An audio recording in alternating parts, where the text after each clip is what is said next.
पाकिस्तान में अगस्त का महीना आज़ादी का महीना है और पाकिस्तान स्टॉक मार्केट में तारीख साज तेज़ी इस अगस्त में देखने में आ रही है। इंडेक्स 1,46,800 की सतह तक पहुंच चुका है, लेकिन मार्केट में सरमायाकार पैसे नहीं कमा पा रहे। क्या वजह है? अच्छे रिजल्ट्स आ रहे हैं, लेकिन उसके बावजूद मार्केट के अंदर प्रॉफिट टेकिंग का भी रुझान साथ साथ देखने में मिल रहा है। मारी एनर्जीज के बारे में बहुत उम्मीद है लोगों को, लेकिन रिजल्ट खातिर खा नजर नहीं आ रहा। इंडिया के ऊपर 50% टैरिफ लगा दिया है अमेरिका ने। पाकिस्तान क्या एडवांटेज हासिल कर सकता है? सर्कुलर डेट का इशू रिजॉल्व होता हुआ नजर आ रहा है या फिर खटाई में पड़ जाएगा? फौजी फर्टिलाइजर में क्या वजह है कि मार्केट में बहुत अप डाउन हो रही है?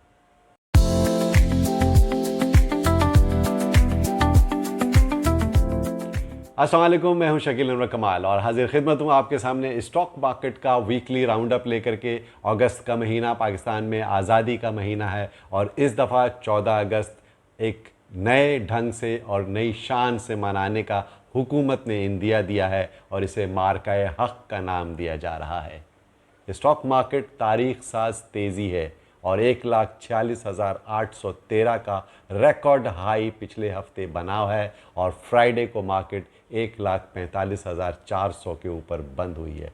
मार्केट हर रोज़ नया हाई बना रही है, लेकिन फ्राइडे को मार्केट में 3,000 पॉइंट की वॉलेटिलिटी देखने में आई है, जिसे हम करेक्शन कह सकते हैं। आगे का क्या ध्यान है, इसके बारे में जानने से पहले ये मैं आपको ज़रूर बता दूं कि चंद रिज़ल्ट्स बहुत इम्पॉर्टेंट हैं जो इस वक्त स्टॉक मार्केट का डायरेक्शन सेट करने के लिए लोग उस पर नज़रें गाड़े बैठे हैं।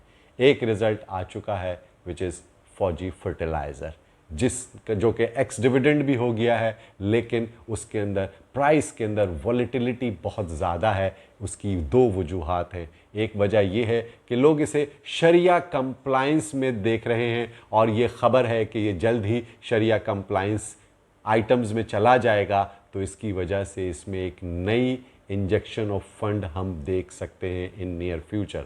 लेकिन मैं ये समझता हूँ कि ये शरिया कंप्लाइंस रहे या नॉन शरिया कंप्लाइंस रहे, फौजी फर्टिलाइज़र एक खाद बनाने की कंपनी है जो कि पाकिस्तान की best dividend pay master company है सिंस डिकेड्स।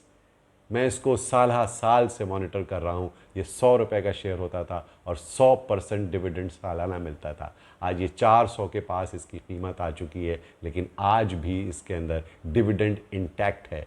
ये कंपनी लॉन्ग टर्म इन्वेस्टमेंट के लिए एक बेस्ट कंपनी जानी जाती है और आज भी इसको नीचे लेवल के ऊपर बाइंग करनी चाहिए। डिविडेंड पर्पस के लिए और कैपिटल गेन के लिए एक बहुत अच्छी कंपनी है।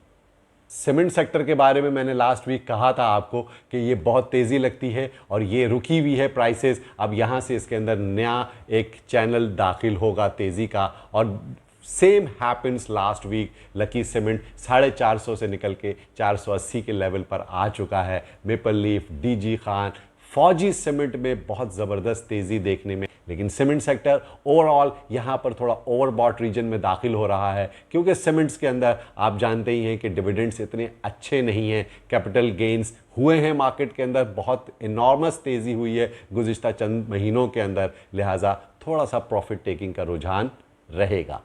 साथ साथ ऑयल एंड गैस सेक्टर के अंदर एक नई गहमा गहमी देखने में आ रही है और गुज़िश्ता 2 हफ्तों से जो ओजीडीसी, पीपीएल, पीएसओ के अंदर ख़ास तौर पर जो तेज़ी हुई है वो उसने बहुत गम धो दिए हैं इन्वेस्टर्स के।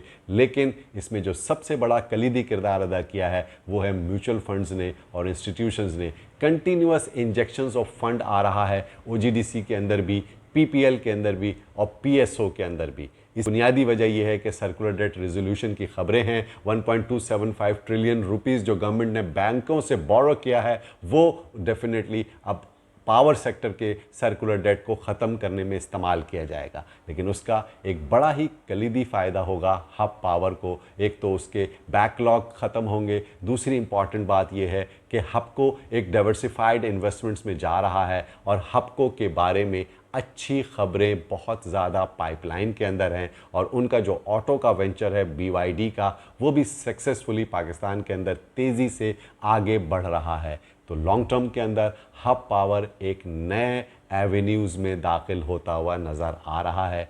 आपको इस पे ध्यान देने की ज़रूरत है।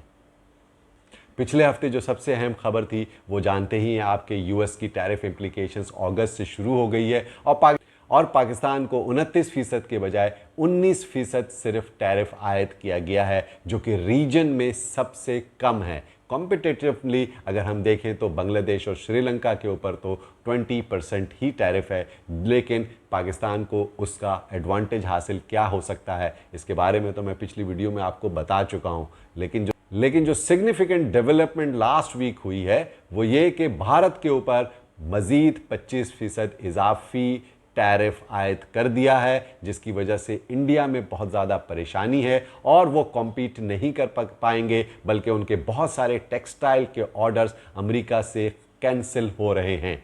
और अब पाकिस्तान के पास ये एक एडवांटेज है कि उन ऑर्डर्स को वो टैप करे, लेकिन पाकिस्तान की जो टेक्सटाइल इंडस्ट्री है वो यकीनन बहुत ज़्यादा इससे सूदमंद साबित हो सकती है। लेकिन अगर वो वैल्यू एडिशन करेंगे, अपनी प्रोडक्ट रेंज को बढ़ाएंगे, तभी वो इंटरनेशनल मार्केट में compete कर सकेंगे और इस लो टैरिफ का फ़ायदा उठा सकते हैं। यकीनन निशात मिल के अंदर हमने लास्ट वीक बड़ी एक्स्ट्राऑर्डिनरी तेज़ी देखी और उसकी वजह उनकी ईवी कार की लॉन्च भी थी और निशात मिल की एक्सपोर्ट्स में भी इजाफा देखा जा रहा है। साथ साथ टेक्सटाइल्स की जो एक्सपोर्ट्स हैं उसमें भी सिग्निफिकेंट हमें इजाफा देखने में मिला है। लेकिन इंटरलूप और गदून टेक्सटाइल और गुल अहमद टेक्सटाइल भी एक अच्छे स्क्रिप्ट्स हैं।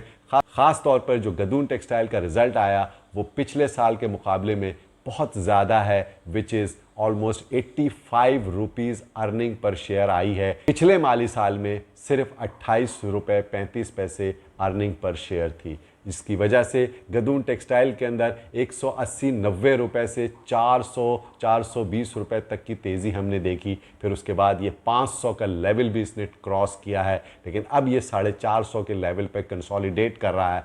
हो सकता है थोड़ा सा प्रॉफिट टेकिंग मज़ीद आए, लेकिन इतनी अच्छी अर्निंग्स जो टेक्सटाइल्स के अंदर आ रही हैं उसकी वजह से दीगर टेक्सटाइल कंपनीज जो कि इस वक्त वैल्यू जिनकी कम है और इनके अच्छे रिजल्ट्स एक्सपेक्टेड हैं, उसके अंदर तेज़ी की जा सकती है। फूड सेक्टर मेरा फेवरेट सेक्टर है और जानते ही हैं आपके गुज़िश्ता हफ्तों के अंदर जो नेस्ले के अंदर हर रोज़ अपर कैप लग रहा है। नेशनल फूड अपनी बुलंद तरीन सतह को क्रॉस करते हुए नए हाइज बना रहा है। इसके साथ साथ आपने गुज़िश्ता हफ्ते यूनिटी फूड के अंदर देखा कि किस तरह से 30 रुपए के ऊपर वो आ गया और 31 रुपए का लेवल ब्रेक किया। साथ साथ टॉमसीएल के अंदर जो नई डेवलपमेंट हो रही है, उनको यूएई की बहुत बड़ी सुपर स्टोर चेन की तरफ से जो ऑर्डर्स मिल रहे हैं, विच इज़ फिनोमिनल। आगे जा कर के इस सेक्टर के अंदर बहुत ग्रोथ पोटेंशियल है और आपको इस पे ध्यान देने की ज़रूरत है। जो अहम बात है वो ये है कि इन्वेस्टर्स इस वक्त कमा नहीं पा रहे। यहाँ पर जो है वो इमोशंस और सेंटिमेंट्स जो हैं वो बहुत इम्पॉर्टेंट हैं। कुछ लोगों को इंडेक्स बहुत हाई लग रहा है और यहाँ पर शॉर्ट सेलर्स बढ़ते हुए नज़र आ रहे हैं। इसकी वजह ये है कि फ्यूचर्स के अंदर आप देख लें, चाहे वो OGDC हो, PPL हो या दीगर कंपनीज के फ्यूचर्स ट्रेडिंग के अंदर वॉल्यूम्स बढ़ रहा है, विच शोज़ कि मार्केट के अंदर शॉर्ट सेलर्स भी इस वक्त एक्टिव हैं।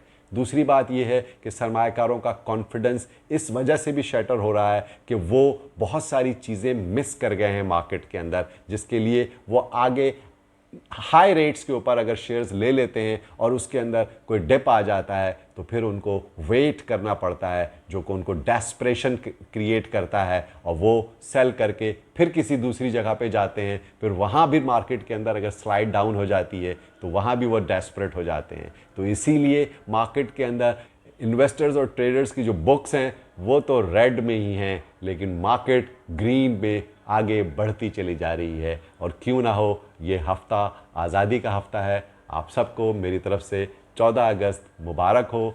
आपको स्टॉक मार्केट के हवाले से अगर कोई सवाल है या आप जानना चाहते हैं तो मेरे कोर्स में भी आप शामिल हो सकते हैं। इसके लिए दिए हुए नंबरों पे आप मुझसे रब्ता कर सकते हैं। आप सबका बहुत बहुत शुक्रिया।